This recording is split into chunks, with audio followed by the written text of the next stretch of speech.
आशा का संदेश। इस पुस्तक के लेखक हैं रिच डेवास, जो एमवे कॉरपोरेशन के को फाउंडर हैं।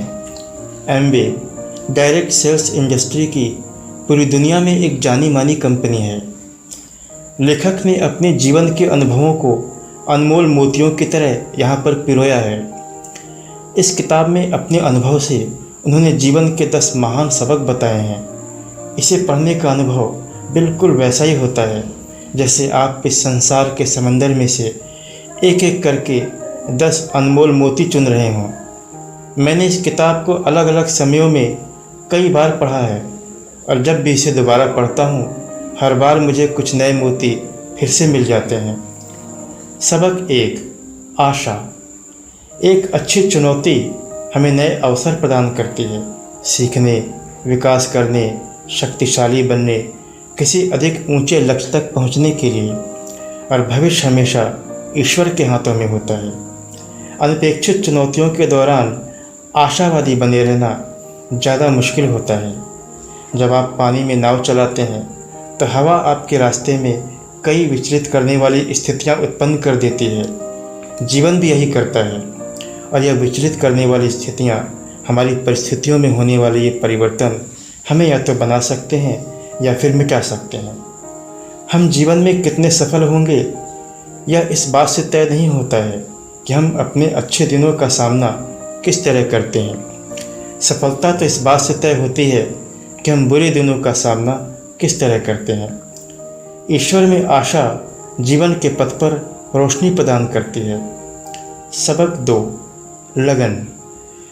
जब तक आप कोशिश नहीं करेंगे तब तक आप यह कभी नहीं जान पाएंगे कि आप क्या हासिल कर सकते हैं। यह सत्य इतना आसान है कि कई लोग इसे पूरी तरह अनदेखा कर देते हैं। लगन जीवन में सफलता का सबसे महत्वपूर्ण तत्व है। इसमें दृढ़ निश्चय और मेहनत करने की इच्छा शामिल है। चाहे बाधा कोई भी हो, अगर आप में लड़खड़ाने और गिरने के बावजूद आगे बढ़ने की इच्छा है तो आपकी सफलता तय है। 100 बार गिरने के बाद भी अगर आप कूद कर उठते हैं और कहते हैं यह रहा 101वीं बार, तो निश्चित तौर पर आप सफल होंगे। लगन और जिद में फ़र्क होता है। जिद आपको मूर्खतापूर्ण और असफल व्यवहार की बंदगली में ले जाता है, जबकि लगन आपको आगे बढ़ाती है। जिद आपको यथार्थ से काट देती है और इसका परिणाम अकर्मण्यता हो सकता है। लगन आपको जीवन से जोड़े रखती है और कर्मठ बनाती है। लगन का एक लक्ष्य होता है। यह किसी निर्णय से शुरू होती है और किसी लक्ष्य की तरफ बढ़ती है। जिद लक्ष्यहीन और निरुद्देश्य होती है। छोटे निर्णय एकत्रित और इकट्ठे होकर एक बड़े निर्णय की तरह दिखने लगते हैं, जो संभव नजर आने लगता है। जब एक बड़ा निर्णय कई छोटे निर्णयों का महायोग होता है। इस बात से कोई फर्क नहीं पड़ता कि निर्णय छोटे हैं या बड़े। निर्णय लेने का अर्थ है अपने लिए लक्ष्य निर्धारित करना। अगर आप भाग्य की गर्दन पकड़ने का साहस करते हैं और एक कठोर व महत्वपूर्ण निर्णय लेते हैं तो यह आपका जीवन बदल देता है। जब आप अपने लक्ष्य बना लें और पूरे दिल से उसका पीछा करने की ठान लें तो आपका अगला कदम यह होता है कि आप कीमत का हिसाब लगाएं। अगर आप पहले से ही यह बात जानते हैं कि लक्ष्य का पीछा करने में समय और प्रतिबद्धता की ज़रूरत होगी तो आप बाद में पीछे नहीं हटेंगे। जब आप लक्ष्य निर्धारित कर लेते हैं और उसे हासिल करने के लिए कमर कस लेते हैं, तब भी जब आप थके हुए और हताश हों तो लगन ही आपको मंजिल तक पहुंचाती है। जब भी आपके सामने असफलता या निराशा आती है तो आपके पास सिर्फ 2 विकल्प होते हैं। आप हार मानकर मैदान छोड़ सकते हैं या फिर आप मैदान में डटे रहते हैं। सिर्फ एक गुण जो जीवन में सफलता हासिल करने में आपकी मदद करता है और वह है लगन। यह बुद्धि, शारीरिक योग्यता, सुंदर चेहरे या व्यक्तित्व के जादू से अधिक महत्वपूर्ण है। लगन आत्मा की गहराई से आती है। यह ईश्वर का दिया वरदान है जो हमारी अन्य कमियों को पूरा करने के लिए दिया जाता है। इसकी शक्ति को कभी कम न समझें। सबक 3, विश्वास। जो लोग नीचे निशाना साधते हैं उनका निशाना अक्सर सही लगता है, क्योंकि निशाना साधते समय उनका लक्ष्य होता है कुछ नहीं, और इसलिए आमतौर पर उनका निशाना सही लगता है। परंतु जिनमें ऊंचे लक्ष्य पर निशाना साधने का साहस होता है, वे हर दिन इसका अभ्यास करते हैं जब तक कि वे सफल न हो जाएं। हर आदमी वह काम कर सकता है जिसे करने की ओर ठान ले, और यह विकल्प हम सबके पास होता है। हम अपने लक्ष्यों में और अपने आप में विश्वास करने का चुनाव करते हैं। कोई भी व्यक्ति इस तरह के आत्मविश्वास को चुनाव कर सकता है। आत्मविश्वास एक चुनाव भी है और उपहार भी। अगर आपको यह उपहार नहीं मिला तब भी आप इसका चुनाव कर सकते हैं, और जब आप यह चुनाव करेंगे तो आपको यह उपहार अपने आप मिल जाएगा। यह मुर्गी और अंडे के प्रश्न की तरह है। इस बात से कोई फर्क नहीं पड़ता कि पहले कौन आया। विश्वास की जड़ें अक्सर इस आशा में होती हैं कि सब कुछ ठीक हो जाएगा। विश्वास की कमी की वजह से अपने सपनों का दम न घुटने दें। पर्याप्त ज्ञान होने का इंतज़ार न करें। अगर आप ऐसा करेंगे तो आप कभी शुरू नहीं कर पाएंगे।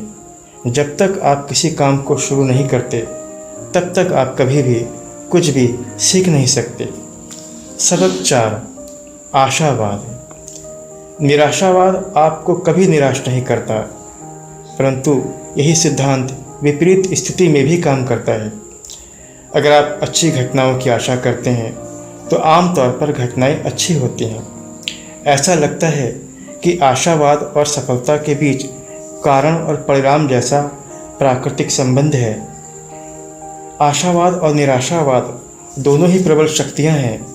हम में से एक को यह विकल्प चुनना पड़ता है कि हम इन दोनों में से किससे अपने दृष्टिकोण तथा भावनाओं को ढलवाना चाहते हैं।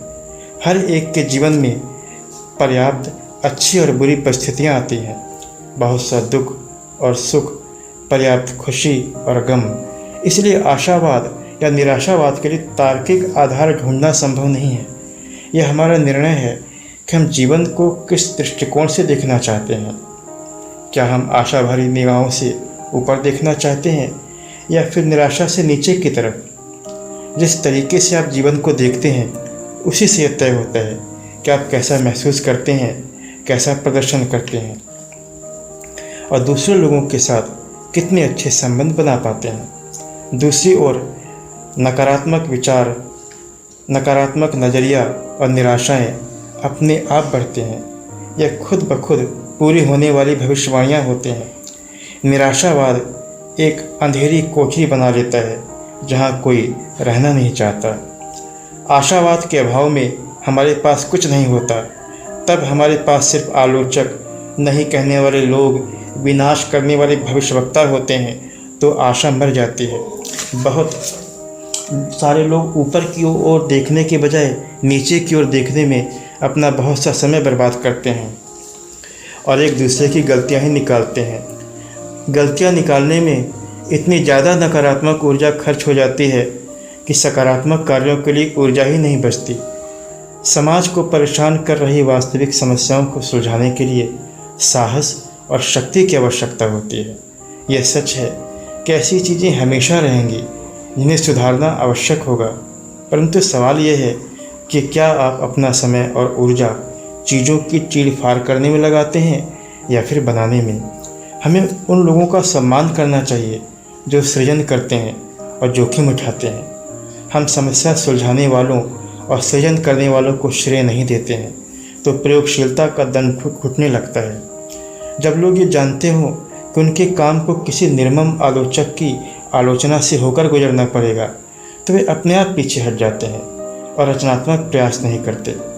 जब तक हम नकारात्मकता को ज़रूरत से ज़्यादा बढ़ावा देते हैं, जब तक हम आलोचकों को सर्जकों से ज़्यादा सम्मान देते हैं, तो हम एक ऐसी पीढ़ी तैयार करने का जोखिम लेते हैं जो सिर्फ चीज़ों की धज्जियाँ उड़ाना ही जानती है। निराशावाद, दोष ढूंढना, नीचे की ओर देखना, ये सारी बातें अकर्मण्यता की ओर ले जाती हैं। अगर आपको विश्वास हो कि सिस्टम को ठीक नहीं किया जा सकता तो आप कभी कोशिश ही नहीं करेंगे। प्रगति की गाड़ी में हमेशा सकारात्मक व आशावादी चिंतन का ईंधन डाला जाता है। लोगों को प्रशंसा और प्रोत्साहन से शक्ति मिलती है, आशावाद हमारे मस्तिष्क को नकारात्मक से दूर ले जाता है और इसे सकारात्मक व रचनात्मक चिंतन में ढालता है। जब आप आशावादी होते हैं तो आप समस्या को सुलझाने के बारे में विचार करते हैं, व्यर्थ की आलोचना करने में समय बर्बाद नहीं करते।